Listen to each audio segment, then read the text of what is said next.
Red టీవీలో మీ వ్యాపార ప్రకటనల కోసం ఈ నంబర్ ని సంప్రదించండి 6281747728. Hi viewers, welcome to our channel. ప్రస్తుతం మనతో పాటు సీనియర్ జర్నలిస్ట్ దాము బాలాస్ సార్ వారితో మాట్లాడారు. నమస్కారం సార్. సార్, జగిత్యాలలో ఒక ముఠాని పట్టుకున్నారు సార్. ఈ ముఠా ఏం చేస్తుందంటే కొంతమంది అమ్మాయిలకి గంజా ఇచ్చేసి రేవు పార్టీలకు తీసుకెళ్తుంది, వాళ్ళని కాల్ గర్ల్స్ గా మార్చేస్తుంది. సో ఇప్పుడు వాళ్ళైతే బయటపడ్డారు. అసలు పేరెంట్స్ అంటే ఈ అమ్మాయిలు ఈ విధంగా మారటాన్ని ఎలా గుర్తించాలి, డ్రగ్స్కి అలవాటు పడడాన్ని ఎలా మాన్పించాలంటారు? మీ ఒపీనియన్ సార్ దీనిపైన? అసలు ఈ సంఘటన ఒక సంచలనమైన సంఘటన, ఒక ఆందోళన కలిగించే సంఘటన కూడా. జగిత్యాల జిల్లాలో ఒక గ్రామంలో జరిగింది. అంటే రూరల్ స్థాయిలో కూడా వెళ్ళిపోయింది ఈ గాంజా అనేది. అక్కడ ఏం జరిగిందంటే అంటే వాళ్ళ డీటెయిల్స్ చెప్పలేదు. ఆ అమ్మాయి మైనరు, రెండోది వాళ్ళ డీటెయిల్స్ చెప్తే వాళ్ళకి ఇబ్బంది అని చెప్పలేదు. ఒక 10th క్లాస్ చదువుతున్న ఒక అమ్మాయి, ఆ అమ్మాయి కొన్ని రోజుల నుంచి ఇంట్లో విచిత్రంగా ప్రవర్తించడం మొదలుపెట్టింది. అంటే పెద్ద చదువుకోకపోవడం, సరిగ్గా తినకపోవడం, మాసిన బట్టలు వేసుకోవడం, డబ్బులు ఎక్కువగా అడగడం, ఇలాంటివి కనిపించినప్పుడు వాళ్ళ నాన్నకి ఈ అమ్మాయి మీద డౌట్ వచ్చింది.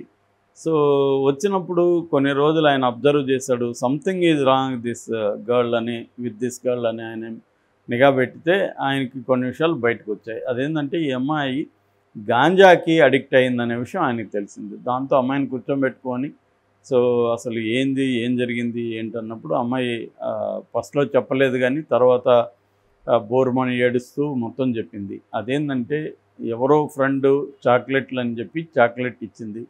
చాక్లెట్ తింటే అది చాలా మొత్తుగా చాలా బాగుంది, హ్యాపీగా.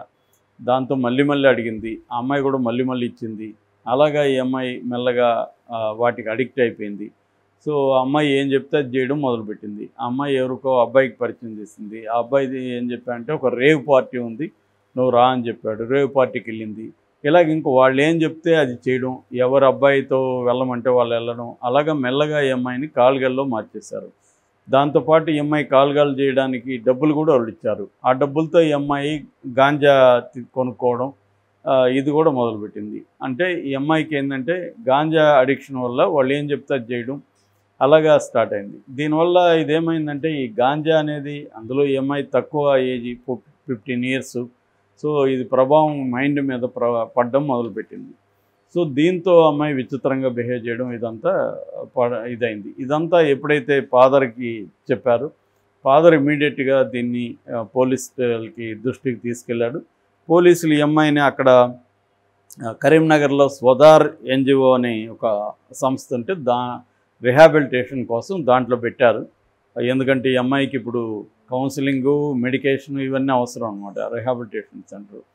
సో దాంట్లో పెట్టి ఆ అమ్మాయికి ఇది చేస్తూనే పోలీసులు ఒక చైల్డ్ ప్రొటెక్షన్ గ్రూప్ ఉంటుంది అన్నమాట. దాంట్లో పోలీసులు కూడా భాగం, కొన్ని NGOs ఇవన్నీ కలిసి చేస్తున్నారు. వాళ్ళకు అప్పగించారు ఈ కేసుని. వాళ్ళు ఆరాధిస్తే ఈ అమ్మాయి డీటెయిల్స్ ఇవన్నీ, చాక్లెట్లు ఎలా పెట్టిస్తున్నారు అనేది ఇవన్నీ తెలిసిందనమాట. ఈ మొత్తం ఎలా చేస్తుంది. దాని తర్వాత ముందు చాక్లెట్లు పెట్టారు, తర్వాత గాంజా ఇవ్వడం మొదలుపెట్టారు. ఇలా అలవాటు అయింది ఈ అమ్మాయికి. ఇప్పుడు ఈ కేసుని తవ్వి తీసి వాళ్ళు ఏం చేశారంటే మొత్తం 3 అరెస్ట్ చేశారు. ప్రేమని, వెంకటేష్ అని, నితిన్ అనే 3 అరెస్ట్ చేశారు. ఈ అరెస్ట్ చేసిన తర్వాత వాళ్ళ నిందితులు కన్ఫెస్ అయ్యారు. వాళ్ళు చేసింది అంటే వీళ్ళు 3 కలిసి దాదాపు ఇలాంటి అమ్మాయిల్ని 10 మందిని ఇలాగా తయారు చేశారు. సో ఈ అమ్మాయిలకి ఒక్కొక్కసారి రేవ్ పార్టీకి వచ్చి వీళ్ళు చెప్పిన అబ్బాయిలతో నైట్ స్పెండ్ చేస్తే 10,000 నుంచి 30,000 వరకు కూడా వాళ్ళకి ఇచ్చేవాళ్ళు. సో ఆ డబ్బులతో వీళ్ళే మళ్ళీ గాంజా కొనుక్కోవడం, మిగతా కొద్దిగా వీళ్ళకి కావాల్సిన వస్తువులు కొనుక్కోవడం, ఇలా కూడా మెల్లగా అలవాటైంది. అంటే ఒక పక్క ఫిజికల్గా హ్యాపీనెస్ వస్తూ ఉంది, రెండో పక్క మెంటల్గా ఇది మొత్తం ఇవ్వడం, హై వస్తుంది, రెండోది డబ్బులు వస్తున్నాయి. ఇలాగా వాళ్ళు మెల్లగా ఏంటంటే ఈ 3టికి అడిక్ట్ అయిపోయారు అమ్మాయిలు. సో ఆ అడిక్షన్ నుంచి బయటికి రావాలనే వాళ్ళకి ఫీలింగ్ ఉన్నా కూడా దాన్ని రాలేని పరిస్థితి. దాన్ని ఇంట్లో చెప్తే వాళ్ళు తిడతారేమో అని ఇంట్లో చెప్పలేరు, ఎవరికి చెప్పలేరు. ఇలాగా వాళ్ళు ఒక పక్క సఫర్ అవుతున్నారు, ఒక పక్క అడిక్షన్కి లోనైపోయి దాని నుంచి బయటికి రాలేని పరిస్థితి ఉంది. సో ఇది ఒక షాకింగ్ విషయం. దీంతో పోలీసులు సైకాలజిస్టులను పిలిపించి కౌన్సిలింగ్లు వాళ్ళకి ఇప్పిస్తున్నారు. రిహాబిలిటేషన్ టైం పడుతుంది ఇది. సో అసలు మామూలుగా ఇది ముఖ్యంగా పేరెంట్స్, అమ్మాయిలు గర్ల్ చిల్డ్రన్ ఉన్న పేరెంట్స్ ఒకసారిగా షాక్కు గురయ్యారు. మామూలుగా హైదరాబాద్ సిటీలోనో ఎక్కడో జరుగుతుంది అనుకుంటే రూరల్ లెవెల్లో ఇలా వెళ్తే ఎవరు కూడా అక్కడ ఇటువంటివి జరుగుతాయని ఊహించరు కాబట్టి సందేహం ఉండదు. మామూలుగా ఈ ఏజ్ గ్రూప్లో ఉండే అమ్మాయిలు అబ్బాయిలు కొద్దిగా తిక్కగా బిహేవ్ చేస్తుంటారు. ఎందుకంటే ఆమె కవిత రాసినట్టుగా ఇది ఘనము కానీ ద్రవము కాని వయసు, పాదరసం లాంటి వయసు. అంటే పాత బాడీలో చేంజెస్ వస్తుంటాయి, మెంటల్గా చేంజెస్ వస్తుంటాయి, రిలేషన్షిప్స్లో చేంజెస్ వస్తుంటాయి. సో ఇటువంటి కండిషన్లో చాలామంది పేరెంట్స్కి కూడా చిన్నప్పుడు పిల్లల్ని ట్రీట్ చేయడం కొంతవరకు చేయగలరు, కానీ టీనేజ్ పిల్లల్ని ఎలా ట్రీట్ చేయాలనేది చాలామంది పేరెంట్స్కి నిజంగానే నో క్లూ. వాళ్ళని ఎలా ట్రీట్ చేయాలని తెలియదు వాళ్ళకి. ముఖ్యంగా ఇటువంటి కిడ్స్ అంటే కొంత రెబలియస్గా తయారవుతారు, ఎదిరిస్తారు, నా ఇష్టం అని చెప్తారు. ఇలాగా వాళ్ళకి అప్పుడే ఇండివిజువాలిటీ ఫామ్ అవుతుంటుంది. పీర్ ప్రెజర్, ఇతర పిల్లల ఇన్ఫ్లుయెన్స్ వాళ్ళ మీద పడుతూ ఉంటుంది. ఇటువంటి కాంటెక్స్లో ఉన్న పిల్లల్ని డీల్ చేయడం మాత్రం చాలా కష్టం పేరెంట్స్కి. చాలామంది నేనే పర్సనల్గా చూశాను. మా ఎన్జిఓ తరపున కొంతమంది కౌన్సిలింగ్ కూడా ఇచ్చాం మేము.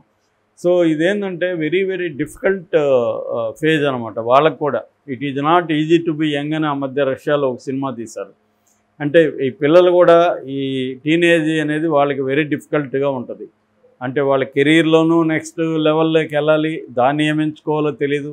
ఇటు ఏజ్ ఫిజికల్ మార్పులు వస్తుంటాయి, ఫిజికల్గా కొన్ని రకాల సుఖాలు కావాలనిపిస్తూ ఉంటుంది, మెంటల్గాను రకరకాల మార్పులు వస్తుంటాయి. ఇక్కడ కరెక్ట్గా పేరెంట్స్ వాళ్ళని నిఘా పెట్టడం, నిఘా అంటే డైరెక్ట్గా పెడితే మళ్ళీ వాళ్ళు అర్ట్ అవుతారు, డైరెక్ట్గా వాళ్ళని కంట్రోల్ చేయడం మొదలు పెడితే వాళ్ళు రెబల్గా మారుతారు. సో వాళ్ళ మీద నిఘా అంటే అర్థం ఏంటంటే వాళ్ళ మీద నువ్వు టైము స్పెండ్ చేయాలి, వాళ్ళతో టైం స్పెండ్ చేయాలి, వాళ్ళతో ఫ్రెండ్లీగా మాట్లాడాలి, వాళ్ళని కంట్రోల్ చేయడం అనేది తగ్గించేయాలి. వాళ్ళతో మాట్లాడి వాళ్ళ స్కూల్లో అయితే స్కూల్లో, కాలేజీలో అయితే కాలేజీలో ఎలా ఉన్నారు ఏంటి రకరకాల విషయాలు ఫ్రెండ్లీగా అడగాలి. మళ్ళీ నువ్వు ఇంట్రాగేట్ చేసినావు, నీకెందుకు అవన్నీ, నువ్వెందుకు అడుగుతున్నావు, నువ్వెందుకు ఇంటర్ఫియర్ అవుతున్నావు, ఇలాగా వాళ్ళు. ఎందుకంటే ఇండివిజువాలిటీ ఫామ్ అవుతుంటుంది. అప్పుడు నేను అనే కాన్షియస్నెస్ పెరుగుతుంది. రెండోది I am okay, you are not okay అనే స్టేజ్ కూడా ఇదే అనమాట. నేను బాగున్నాను, ప్రపంచం బాగాలేదన్న ఫీలింగ్ కూడా వాళ్ళకి వస్తూ ఉంటుంది. అలాంటప్పుడు తల్లిదండ్రులు కంట్రోల్ చేయడం మొదలు పెడితే మాత్రం వాళ్ళు రివర్స్ అవుతారు, రెబల్గా మారిపోతారు. మామూలుగానే లాంగ్ బ్యాక్ ఒక సినిమా ఉంది, రెబల్ వితౌట్ కాజ్ అని. అట్లా వీళ్ళందరూ ఈ ఏజ్ గ్రూప్లో ఉండేవాళ్ళు ఏమి కారణం లేకపోయినా రెబల్గా ఉండడానికి ఇష్టపడతారు. అందుకని పేరెంట్స్ ఇండైరెక్ట్గా వాళ్ళ మీద నిఘా పెట్టడం, వాళ్ళు ఏం చేస్తున్నారు, వాళ్ళ ఫ్రెండ్స్ ఎవరు, వాళ్ళు ఎక్కడికి వెళ్తున్నారు ఏంటి అనేది చూడడం. అట్లాగే వాళ్ళని క్లోజ్గా అబ్జర్వ్ చేస్తే వాళ్ళు మనతో మాట్లాడేటప్పుడు మన ఐ కాంటాక్ట్లో ఉండి మాట్లాడుతున్నారా. ఎందుకంటే డ్రగ్స్కి అలవాటైన వాళ్ళు ఐ కాంటాక్ట్ ఉండదు ఎక్కువ సార్లు. తర్వాత వాళ్ళు ఒంటరిగా ఉండడానికి ఇష్టపడతారు. ఎక్కువసేపు వాళ్ళ గది ఉంటే గది లోపలకి వెళ్ళిపోయి తలుపులు వేసుకొని ఒంటరిగా ఉండడం, ఆ పనులకి ఇష్టపడతారు. ఫ్రీగా కలవరు. ఎక్కడికన్నా ఏదన్నా ఫంక్షన్కి రమ్మంటాను, లేకపోతే గుంపులో ఉంటే అక్కడికి రమ్మంటాను, వాళ్ళు రారు. రకరకాల వాదనలు వేసుకుంటారు, వాళ్ళు రిజిడ్గా తయారవుతారు. మూడోది ఏంటంటే వాళ్ళు కంఫర్ట్ జోన్లో నుంచి బ్రేక్ చేసుకొని రారు. ఒక కంఫర్ట్ జోన్ వాళ్ళు క్రియేట్ చేసుకుంటారు, ఆ కంఫర్ట్ జోన్లోనే ఉంటారు. అట్లాగే వాళ్ళు బట్టల మీద ఎక్కువ శ్రద్ధ పెట్టరు. ఈ డ్రగ్స్కి అలవాటైన వాళ్ళు మాసిన బట్టలు వేసుకోవడం, అలా ఉండడం, పెద్దగా అలంకరణ మీద శ్రద్ధ పెట్టకపోవడం, చదువు మీద కానీ స్టడీస్ మీద ఫోకస్ చేయకపోవడం, ఈ లక్షణాలు ఉంటాయి. అట్లాగే డబ్బులు, వాళ్ళకి ఎంత డబ్బులైనా సరిపోదు, ఎందుకంటే డ్రగ్స్కి అలవాటు అయిపోయి ఉంటారు. సో దానివల్ల డబ్బులు ఎక్కువ ఖర్చు పెట్టాల్సి ఉంటుంది. అందుకని ఏదో పద్ధతిలో మనల్ని డబ్బులు అడగడం, ఫీజు అనో అదనో ఇదనో స్కూల్లో దానికి కట్టాలనో ఏదో ఒకటి అడగడం, ఇవన్నీ చేస్తున్నాడు. అంటే గతంతో పోలిస్తే ఈ అమ్మాయిలో కానీ అబ్బాయిలో కానీ ఏమేమి మార్పులు వచ్చాయనేది వెరీ క్లోజ్గా మనం అబ్జర్వ్ చేస్తే మనకి అర్థమవుతుంది. అర్థమైనాక ఏం చేయాలి, అర్థమైనాక ఇటువంటి డ్రగ్స్ రిలేటెడ్గానే ఉందంటే ఖచ్చితంగా పోలీసులను అప్రోచ్ కావాలి.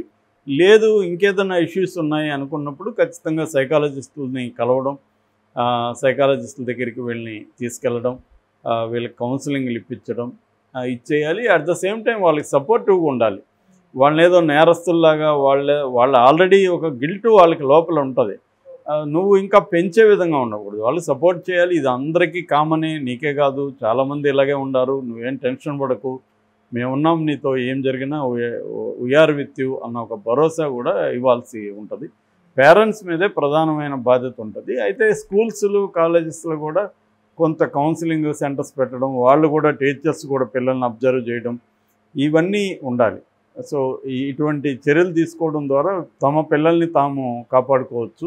లేదంటే నువ్వు జాబ్స్ అనో వ్యాపారం అనో బిజీగా ఉంటే పిల్లలు మొత్తం వాళ్ళ లైఫ్స్ రూయిన్ అయిపోయే అవకాశాలు ఉన్నాయి.